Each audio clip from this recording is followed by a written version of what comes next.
எல்லாருக்கும் வணக்கம். இன்றைக்கி நாங்கள் பண்ண டிஐஒய் பேக்யார்ட் கார்டன் மேக்ஓவர் பற்றி தான் பார்க்க போகிறோம். டு ஸ்டார்ட் வித் நாங்கள் டர்ட் ஆர்டர் பண்ணியிருந்தோம். அந்த கருப்பு கலரில் இருக்குது பார்த்தீங்களா, அந்த மண் தான் அது. அது வந்து நாங்கள் இங்கே சிட்டியில் ஆர்டர் பண்ணியிருந்தோம். இங்கே இருக்கிற சிட்டிலேயே இந்த டர்ட் ஆர்டர் பண்ணிக்கலாம். அது வந்து கொஞ்சம் சீப்பர் ப்ரைஸில் கிடைக்கும். அது அந்த மண் வந்த உடனே இது மாதிரி ஃபென்ஸை சுற்றி எங்கே மண்ணெல்லாம் கம்மியாக இருக்கோ அந்த இடத்துல கொஞ்சம் கொஞ்சமாக ஃபில் பண்ண ஆரம்பித்தோம். இந்த லே அவுட் ஐடியா எல்லாமே என் ஹஸ்பண்ட் தான் பிளான் பண்ணாங்க. அந்த டர்ட்டை வந்து நம்ம சிட்டியில் ஆன்லைன்லேயே ஆர்டர் பண்ணிடலாம். அப்படி ஆர்டர் பண்ணால் அதை வந்து ஒரு ட்ரக்கில் கொண்டு வந்து நம்ம எந்த இடத்துல சொல்கிறோமோ அங்கே கொட்டிகிட்டு போயிடுவாங்க. நாங்கள் வந்து எங்கள் பார்க்கிங் லாட் வாக்வேயில் அதை போட சொல்லியிருந்தோம். இந்த ஃபென்ஸை சுற்றி முதல்ல டர்ட் ஏன் போட ஆரம்பித்தோன்னா, அங்கெல்லாம் மண் கொஞ்சம் கம்மியாக இருந்தது. அப்புறம் ரேபிட்ஸ்லாம் நிறையா அந்த ஃபென்ஸ் வழியாக உள்ளே வர ஆரம்பிச்சிருச்சு. ஸோ அதெல்லாம் நிப்பாட்டுறதுக்காக முதல்ல டர்ட் அங்கெல்லாம் போட ஆரம்பித்தோம். அதுக்கப்புறம் கிராவல் போடுற பிளான் இருந்தது. அந்த கிராவல் வாங்குறதுக்காக ஒரு கடைக்கு போயிருந்தோம். அங்கே டிஃப்ரெண்ட் சைஸஸ் அண்ட் வெரைட்டிஸில் கிராவல்ஸ் வச்சுருந்தாங்க. நாங்கள் வந்து கிரானைட் கிராவல் செலக்ட் பண்ணோம். அதை வாங்கிட்டு அப்புறம் இந்த பேமெண்ட் ஸ்டோன்ஸுமே அங்கே பார்க்கலாம் அப்படின்னு சொல்லி வாங்கலாம் அப்படின்னு சொல்லி போனோம். அந்த கடைக்காரர் வந்து ஒரு ஐடியா கொடுத்தாரு. இந்த ஃபுல்லாக டன் கணக்கில் நீங்கள் பேமெண்ட் ஸ்டோன்ஸ் முதல்ல வாங்கினா உங்களுக்கு வந்து எவ்வளோ வாங்கணும்னு தெரியாது. சிங்கிள் பீசஸ் வாங்கிட்டு போய் நீங்கள் முதல்ல வச்சு பாருங்கள், உங்களுக்கு ஒத்து வருதா, கலர், அப்புறம் உங்கள் டேஸ்ட்டுக்கு ஏற்ற மாதிரி இருக்கா, எவ்வளோ வாங்கணும்னு பார்த்துக்கோங்க அப்படின்னு சொன்னார். அதுவும் ஒரு நல்ல ஐடியா இருந்ததால் single pieces payment stones select பண்ணலாம் அப்படின்னு சொல்லிட்டு நாங்கள் போனோம். அந்த சிங்கிள் பீசஸ்லாம் பார்த்திங்கன்னா நம்மளாக தான் சூஸ் பண்ணி எடுத்துக்கணும். அது செலக்ட் பண்ணுறது ரொம்ப கஷ்டமாக இருந்தது. இருந்தாலும் இருக்கிறதுலே பெரிய பெரிய பீசஸாக பார்த்து ஒரு 10 பீசஸ் இருக்கும். அதை செலக்ட் பண்ணி வச்சோம். அதை செலக்ட் பண்ணி அந்த வுட் பிளாங்க்கில் நம்ம வச்சிட்டோன்னா, அதுக்கப்புறம் அங்கே இருக்கிறவங்க வேலை பார்க்குறவங்க வந்து ஜேசிபியில் அதை எடுத்துகிட்டு போய் அதை வெயிட் பார்த்து அதுக்கேற்ற மாதிரி நம்ம ப்ரைஸ் எவ்வளோ அப்படின்னு நம்மளுக்கு சொல்கிறாங்க. இங்கே வந்து சிங்கிள் பீசஸ் கணக்கெலாம் கிடையாது, எல்லாமே வெயிட்டு தான். அப்புறம் இருக்கிறது எல்லாமே நேச்சுரல் ஸ்டோன்ஸ் தான். அதனால் ஒவ்வொரு ஸ்டோனும் ஒவ்வொரு மாதிரி இருந்தது. அப்படி போடுறதால அந்த பேமெண்ட் ஸ்டோன்ஸ் வந்து ஒரு நல்ல லுக்கு இருக்கும் அப்படின்னு நினச்சி நாங்கள் எடுத்துகிட்டு போனோம். ஆனால் அது பார்த்திங்கன்னா ரொம்பவே தின்னாக தான் இருந்துச்சு. இப்போ பார்த்திங்கன்னா அந்த ட்ரக்கில் வந்து அவங்க எடுத்துகிட்டு போகிறாங்க. அதை எடுத்துகிட்டு போய் வெயின் பண்ணிவிட்டு கார் பக்கத்தில் கொண்டு வந்து வச்சிடுறாங்க. நாங்களே எடுத்து லோட் பண்ணிக்கிட்டோம். அப்புறம் நாங்கள் இந்த பார்டருமே ஆர்டர் பண்ணியிருந்தோம். இந்த பார்டர் வந்து பிளாஸ்டிக்கில் இருந்தது, அது ஆர்டர் பண்ணியிருந்தோம். எங்கள் வீட்டில் இருக்கிறது பார்த்திங்கன்னா மெட்டல், அது வந்து ரொம்ப ஓன் அவுட் ஆகிடுச்சு. அதனால் அதெல்லாம் எடுத்துகிட்டு இந்த பிளாஸ்டிக் பார்டர் ஆர்டர் பண்ணியிருந்தோம், வைக்கலாம் அப்படின்னு பிளான் பண்ணியிருந்தோம். ஸோ இந்த வெயிட் பார்த்தோன்னே அது எவ்வளோ அப்படின்னு அதை ப்ரைஸை எழுதி கொடுத்துட்டு அது வந்து கார் பக்கத்தில் கொண்டு வந்து வச்சுட்டாங்க. நாங்களே அதை லோட் பண்ணி எடுத்துகிட்டு வந்துட்டோம். நீங்கள் நிறைய ஆர்டர் பண்ணுறீங்க அப்படின்னா, நாங்கள் இந்த கிராவல் வந்து 1 டன் ஆர்டர் பண்ணியிருந்தோம். அதை வந்து அதே மாதிரி சிட்டி எப்படி ட்ராப் பண்ணாங்களோ அதே மாதிரி ட்ரக்கில் கொண்டு வந்து நம்ம எந்த இடத்துல சொல்கிறோமோ அங்கே ட்ராப் பண்ணிட்டு போயிடுறாங்க. இதுதான் அவங்களோட ஸ்டோரேஜ் யூனிட். அவங்க கடைக்கு பின்னாடியே இருந்தது. இதில் பார்த்திங்கன்னா எல்லா sizes gravel, different colours, different shapes, அப்புறம் டிஃப்ரெண்ட் ப்ரைஸஸில் வச்சுருக்காங்க. அப்புறம் அவங்க டர்ட்டுமே கூட வச்சுருக்காங்க. நார்மல் டர்ட், ஆர்கானிக் டர்ட், அப்புறம் பீட் மேஸ், அப்புறம் ஃபர்டிலைசர் ஆட் பண்ண டர்ட், அது மாதிரிலாம் நிறையா வச்சுருக்காங்க. நாங்கள் வந்து டர்ட் இவங்கக்கிட்ட ஆர்டர் பண்ணலை. நாங்கள் வந்து கிராவல், அப்புறம் அந்த பார்டர், அப்புறம் வீட் பேரியர்னு ஒன்று இருக்குது, அது கொஞ்சம் நேரத்தில் உங்களுக்கு காமிக்கிறேன், அதுவும் ஆர்டர் பண்ணியிருந்தோம். இந்த கிராவல் எல்லாம் பார்த்திங்கன்னா டிஃப்ரெண்ட் கலர்ஸில் இருக்குது. இதெல்லாம் பார்த்திங்கன்னா நம்ம ஊரில் ரோடு போடுறப்ப ஜல்லின்னு சொல்லுவோம்ல, அதே மாதிரியே இருந்தது. இது வந்து கான்க்ரீட் கிராவல்னு சொல்கிறாங்க இதை. நாங்கள் கிரானைட் கிராவல் ஏன் ஆர்டர் பண்ணோன்னா, அது வந்து கலர்ஸும் டிஃப்ரெண்ட் கலர்ஸ் இருந்தது, பார்க்குறதுக்கு நல்லா இருந்தது. அப்புறம் கொஞ்சம் அஃபோர்டபுளாகவும் இருந்தது.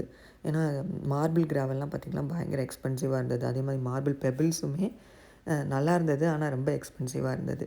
அதனால நாங்கள் கிரானைட் கிராவல் ஆர்டர் பண்ணோம். அது மட்டும் இல்லாமல் இவங்க வந்து நிறையா சங்க்ஸ் ஆஃப் ஸ்டோன்ஸும் வச்சுருக்காங்க. இது பார்த்திங்கன்னா மார்பிள் ஸ்டோன்ஸ், அப்புறம் natural looking granite stones, other ஸ்டோன்ஸும் வச்சுருக்காங்க. நம்ம இங்கே வந்து நம்ம கார்டனை எப்படி டெக்கரேட் பண்ணுறோமோ அதுக்கு ஏற்ற மாதிரி மெட்டீரியல்ஸ் எல்லாமே இவங்கக்கிட்ட வாங்கிக்கலாம். ஸோ ஒன்ஸ் அதை ஆர்டர் பண்ணிவிட்டு நாங்கள் வீட்டுக்கு வந்துட்டு இந்த டர்ட் எல்லாத்தையுமே செட் பண்ண ஆரம்பிச்சிட்டோம். ஏன்னா கிராவல் வர்றது, அந்த கிராவலையுமே நாங்கள் டர்ட் இருந்த இடத்துல தான் போட சொல்லியிருந்தோம். அதனால் டர்ட் எல்லாம் முதல்ல ஃபினிஷ் பண்ணிடலான்னு சொல்லிவிட்டு முதல்ல டர்ட் ஃபுல்லாத்தையும் போட்டு அதை ரெடி பண்ணிவிட்டு, அதுக்கப்புறம் இதுதான் நான் சொன்ன அந்த வீட் பேரியர் பேப்பர், இது எதுக்குன்னா, நம்ம இதை ஸ்ப்ரெட் பண்ணிட்டோம்னா வீடு எதுவுமே முளைச்சி வராது, எக்ஸ்ட்ரா வீட்ஸ் எதுவுமே. இதுதான் ரொம்ப பெரிய வேலையாக இருந்துச்சு. இதுதான் அந்த மெட்டல் பார்டர் அதெல்லாம் ரிமூவ் பண்ணிட்டோம். பண்ணிவிட்டு இந்த இதை ஸ்ப்ரெட் பண்ண ஆரம்பிச்சிட்டோம். ஸோ நம்ம கார்டன் வேஸ்டேஜ் எல்லாத்தையுமே இதை மாதிரி ரீசைக்கிள் பேப்பர் பேக்கில் போட்டு நம்ம வெளியே வச்சிட்டோன்னா கார்பேஜ் ட்ரக் வரப்போ ரீசைக்கிளுக்கு அதை எடுத்துகிட்டு போயிடுவாங்க. நம்ம சும்மா வெளியெல்லாம் போட முடியாது. ஆனால் அதே மாதிரி நம்ம பெரிய ட்ரீ ஏதாவது கட் பண்ணுறோன்னு வச்சுக்கோங்களேன், அதை கட் பண்ணி நம்ம வெளியே வச்சுட்டு சிட்டிக்கு இன்ஃபார்ம் பண்ணிவிட்டு அதை வந்து அவங்க ஃப்ரீயாகவே அவங்களோட ட்ரக்கை கொண்டு வந்து எடுத்துகிட்டு போயிடுவாங்க. அப்புறம் நாங்கள் வாங்கிட்டு வந்த அந்த பேமெண்ட் ஸ்டோன்ஸ் எல்லாமே வச்சு பார்த்தோம். எங்களுக்கு வந்து வாங்கிட்டு வந்தப்பயே ஒன்று வச்சு அது உடஞ்சி போயிடுச்சு. அதனால் அந்த பேமெண்ட் ஸ்டோன் வேண்டாம், வேறு வாங்கலாம் அப்படின்னு பார்த்துக்கிட்டு இருந்தோம். அப்புறம் அந்த பார்டர் எல்லாத்தையுமே செட் பண்ண ஆரம்பிச்சிட்டாங்க. என் ஹஸ்பண்ட் பண்ண ஆரம்பிச்சிட்டாங்க. பார்த்திங்களா, இதுதான் அந்த மெட்டல் பார்டர் எடுத்துகிட்டு அந்த ப்ரௌன் கலரில் பிளாஸ்டிக் பார்டர் ஃபுல்லாக வச்சு அங்கேயுமே டர்ட் எல்லாம் போட்டு முடிச்சிட்டோம். அதுக்கப்புறம் கிராவலுமே டர்ட் போட்டு முடித்தோடனே கரெக்டாக கிராவல் வந்துருச்சு. அந்த கிராவல் வந்த பிறகு இந்த வீட் பேரியரை ஸ்ப்ரெட் பண்ண ஆரம்பித்தோம். அது வந்து நாங்கள் 2 பேரும் சேர்ந்து பண்ணோம். இதுதான் ரொம்ப பெரிய வேலையாக இருந்தது. ஏன்னா எல்லா இடத்துலையும் எவ்வளோ வேணுமோ அதுக்கேற்ற மாதிரி கட் பண்ணி அதை ஸ்ப்ரெட் பண்ணி அதுக்கப்புறம் கொஞ்சம் கொஞ்சமாக கிராவலை அது மேலே போட ஆரம்பித்தோம். இது மாதிரி அந்த எக்ஸ்ட்ரா அந்த கார்னர்ஸ்லலாம் ரொம்பவே டைம் எடுத்துக்கிச்சு அதை கட் பண்ணி கரெக்டாக போடுறதுக்கு. ஸோ இதுக்கு வந்து நாங்கள் நிறையா 2-3 வாரத்துக்கிட்ட எடுத்துக்கிட்டோம். கொஞ்சம் கொஞ்சமாக தான் பண்ணோம். எப்போ எங்களுக்கு டைம் கிடைக்குதோ வீக்கெண்ட்ஸில், ஈவினிங்ஸில். அப்புறம் வெதர் வந்து வேறு ரொம்ப சேஞ்ச் ஆகிட்டே இருந்துச்சு. அப்போ தான் அந்த ஸ்னோவும் வந்துச்சு. ஸோ அதெல்லாம் பார்த்து கொஞ்சம் கொஞ்சமாக பண்ணதால் தான் எங்களுக்கு ரொம்ப டைம் எடுத்துக்கிச்சு. நாங்களே பண்ணதால் நாங்கள் வந்து அதனால தான் நாங்கள் வின்டரில் ஸ்டார்ட் பண்ணோம். ஸோ ஸ்ப்ரிங்கில் கார்டனிங்க்கு கரெக்டாக இருக்கும் அப்படின்னு சொல்லிட்டு. ஸோ இப்போ பார்த்திங்கன்னா ஃபுல்லாக அந்த வீட் பேரியர் பேப்பரை ஸ்ப்ரெட் பண்ணி முடிச்சுட்டு கிராவல் போட ஆரம்பிச்சிட்டோம். ஸோ நாங்கள் இந்த ஸ்டோன்ஸ் வந்து எங்களுக்கு அவ்வளோவா இம்ப்ரெசிவாக இல்லை அப்படிங்கிறதால நாங்கள் வந்து அந்த ஸ்லாப்ஸ் தான் கடையில் ஆர்டர் பண்ணியிருந்தோம். அதையுமே போய் பிக் பண்ணிட்டு வந்துட்டோம். இதுதான் அந்த ஸ்லாப்ஸு. அதெல்லாம் ஆர்டர் பண்ணி அதையுமே ஒரு பிக்கப் ட்ரக்கில் பிக் பண்ணிட்டு வந்துட்டு இந்த பிக்கப் ட்ரக் கூட நாங்கள் ஹையர் பண்ணிவிட்டு யூஹாலில் ஹையர் பண்ணி அதில் எடுத்துகிட்டு வந்து அப்புறம் அது ஒவ்வொன்றா திரும்ப வீட்டில் ஸ்டோர் பண்ணி வச்சுட்டு எந்தெந்த இடத்துல வேணுமோ நம்ம எந்தெந்த இடத்துல நடக்கிறோமோ அந்தந்த இடத்துல எல்லாம் அந்த ஸ்லாப்பை போட்டுட்டு அதை சுற்றி கிராவல் போட்டோம். அப்புறம் இந்த பெரிய பெபிள்ஸ்லாம் பார்த்திங்கன்னா நாங்கள் ஏற்கனவே வச்சுருந்தோம். ஸோ அதையுமே வேஸ்ட் பண்ண வேணாம் அப்படின்னு சொல்லிட்டு இந்த கார்னரில் வந்து அந்த பெபிள்ஸ் எல்லாம் போட்டோம். அது அந்த ஸ்டோன்ஸ் நாங்கள் வாங்கிட்டு வந்தோம் பார்த்திங்களா, அது கூட இந்த ஒரு ஓரமாக ஒரே இடத்துல இருக்கணும்னு அதையும் வச்சுட்டோம். அப்புறம் கொஞ்சம் கொஞ்சமாக கிராவலை எடுத்துகிட்டு வந்து ஸ்ப்ரெட் பண்ண ஆரம்பித்தோம் வெதர் நல்லா இருக்கிறப்பெல்லாம். அதுக்கப்புறம் இந்த ரெய்ஸ்டு பெட் பார்த்திங்கன்னா காஸ்கோவில் இருந்தது. இது ரெடிமேட் தான். ஸோ அதை அப்படியே வாங்கி அதையுமே செட் பண்ணிட்டோம். ஃபுல்லாக வெஜிடபிள் கார்டன் போடலாம் அப்படின்ட்டு. நாங்கள் ஏற்கனவே பண்ணியிருந்த ரெய்ஸ்டு பெட் வந்து அந்த கார்னரில் இருக்குது. அதுவுமே கோவிட் அப்போ தான் நாங்களே பண்ணது தான். அது வுட்டில் பண்ணது. இது வந்து காஸ்கோவில் ஆர்டர் பண்ணது. இந்த கிராவல் வந்துருச்சு பார்த்திங்களா, இந்த கிராவலையுமே அதே இடத்துல அவங்க கூட்டிகிட்டு போயிட்டாங்க. ஸோ இந்த கிராவல் ஸ்ப்ரெட் பண்ணுறதுக்கு தான் எங்களுக்கு ரொம்ப டைம் ஆகிடுச்சு. அதுக்கு வந்து எங்கள் ஹெச்ஓஏலேருந்து லெட்டர் வேறு அனுப்பிட்டாங்க. உங்கள் வாக்வேயில் கிராவல் ஸ்டோன்ஸ் இருக்குது, ஸோ அதை நீங்கள் கிளியர் பண்ணுங்கள் அப்படின்னு சொல்லிட்டு. எங்கள் ஹெச்ஓஏ வந்து ரொம்ப ஸ்ட்ரிக்டாக இருப்பாங்க.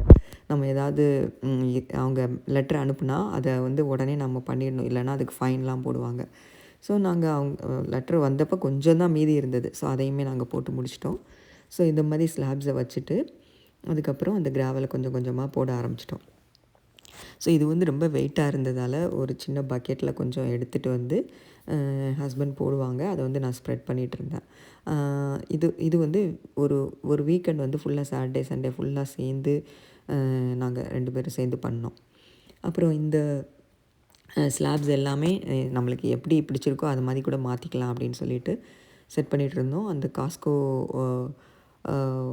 ரைஸ்டு பெட்டுமே போட ஆரம்பிச்சிட்டோம். பார்த்திங்களா, இந்த கார்னரில் தான் நான் சொன்ன அந்த பழைய பெபிள்ஸ் ஏற்கனவே நாங்கள் வச்சுருந்தது. இதுதான் நாங்கள் போட்டிருந்த அந்த வுட்டில் நாங்கள் பண்ண ரைஸ்டு பெட்டு. கோவிட் அப்போ பண்ணோம் இது. இப்போது புதுசாக போட்டிருக்கிறது வந்து காஸ்கோவில் வாங்கினது. இதை மாதிரி கொஞ்சம் கொஞ்சமாக நாங்கள் போட்டுட்டு அப்படி ஸ்ப்ரெட் பண்ணோம். அதுக்கப்புறமா அந்த கிராவல் போட்டு முடித்தோடனே திரும்ப டர்ட் ஆர்டர் பண்ணியிருந்தோம். இந்த டர்ட் வந்து பார்த்திங்கன்னா அந்த ரைஸ்டு பெட்டை ஃபில் பண்ணுறதுக்கு. ஸோ இதையுமே என் ஹஸ்பண்ட் என் பையன் 2 பேரும் சேர்ந்து இந்த ரைஸ்டு பெட்டில் ஃபுல்லாக அந்த டர்ட்டை போட்டு முடிச்சிட்டாங்க. ஸோ கார்டனிங் ஸ்டார்ட் பண்ணுறதுக்கு ஈஸியாக இருக்கும் அப்படிங்கிறதால. ஸோ இதுதான் எங்களோட ஃபினிஷ்டு லுக்கு. எல்லாமே அந்த ஸ்லாப்ஸ் போட்டு சுற்றி கிராவல்ஸ் போட்டு அதுக்கப்புறம் பார்டர் பார்த்திங்கன்னா ஃபுல்லாக பார்டர் போட்டு அதுக்கு முதல்ல டர்ட் போட்டு அதுக்கு மேலே வீட் பேரியர் போட்டு அதுக்கு மேலே ஸ்லாப்ஸ் எல்லாம் போட்டு அந்த கிராவலை ஃபுல்லாக ஸ்ப்ரெட் பண்ணோம். இன்னுமே கொஞ்சம் கிராவல் ஆர்ட்ரு பண்ண வேண்டியது இருக்குது. அது வந்து கொஞ்சம் வேறு டிஃப்ரெண்ட் கிராவல் ஆர்டர் பண்ணலாம் அப்படின்னு பிளான். ஆனால் மெயினாக மோஸ்ட்டாக எங்கெங்கே போடணும்னு நினச்சோமோ அது எல்லாமே நாங்கள் போட்டு முடிச்சிட்டோம். இதுதான் நாங்களே பண்ண டிஐஒய் கார்டன் மேக் ஓவர். இதுக்கு வந்து எங்களுக்கு க்ளோஸ் டு 2 months ஆச்சு. ஸோ இது வந்து லாட் ஆஃப் ஒர்க்கு தான். உங்களுக்கு கார்டனிங் இன்ட்ரெஸ்ட் இல்லை டிஐஒய் இது மாதிரி பண்ணுறது உங்களுக்கு ரொம்ப பிடிச்சிருக்கு அப்படின்னா you can go for it. Thank you for வாட்சிங்.